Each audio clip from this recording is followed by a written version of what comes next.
Welcome to the Smartest Moron, and you're probably having a bunch of questions right now, aren't you? I don't blame you, but the thing is, with some games there's little to no story for me to talk about, yet some people may want me to look at these type of games anyway.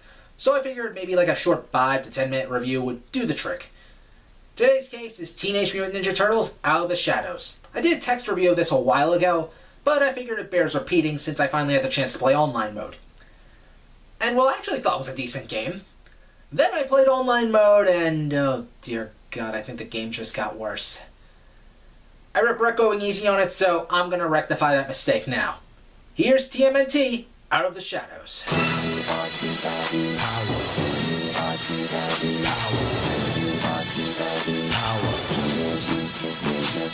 Developed by Riftfly Studio and published by Activision, the game was meant to be based off the 2012 edition of the Turtles, which was basically CGI.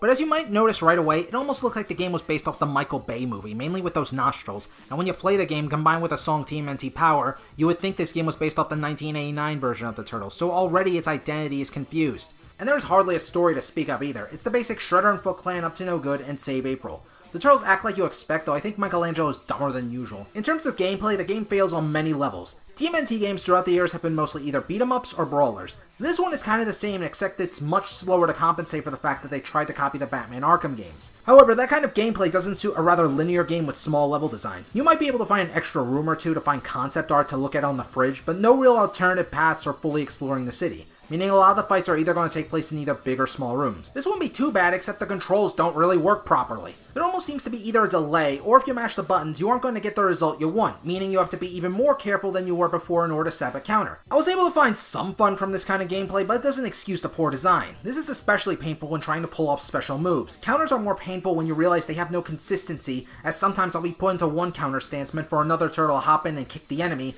but they don't do anything or I'm by myself, decreasing the counter and block meter. Another problem I have is the camera, which is the bane of my existence in this game. It honestly made me dizzy when trying to move across buildings and such. While it thankfully spreads out more during a fight, that doesn't mean you won't be hit off by off-screen like by some jumping thug or some alien with a gun. The one enjoyable thing that did happen was using the turtle power KOs, as they were the only things I felt had any impact to the game, and it was fun seeing the turtles actually work together with tag team attacks or use the shell shock attack. There is a stealth element too, completely optional, but it does allow a turtle to silently knock out an enemy easily. That is if you can get things to work right. The levels aren't designed with this in mind, so you won't be utilizing it too often. Hell, I tried to be stealthy, but the AI and even other players kept ruining any chance of that happening. And online mode manages to be even buggier and more of a pain to play. There was one glitch I failed to record, which basically had the perspective of Raphael in a different way, making fighting that much harder, and because everyone else was controlling the other turtles, you don't get the chance to actually fix the damn problem.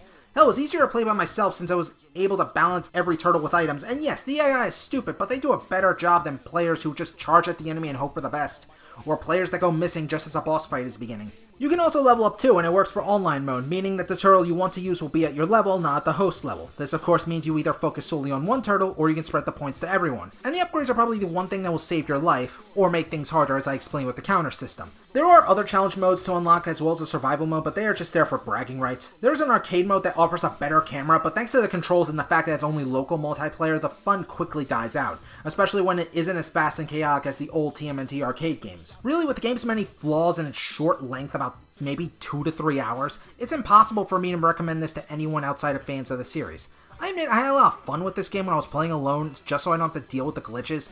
But think about this, the most important thing about a TMNT game is multiplayer, and by making me want to play alone, it immediately fails, among all its other problems. And it does not excuse the fact that the game doesn't even feel finished.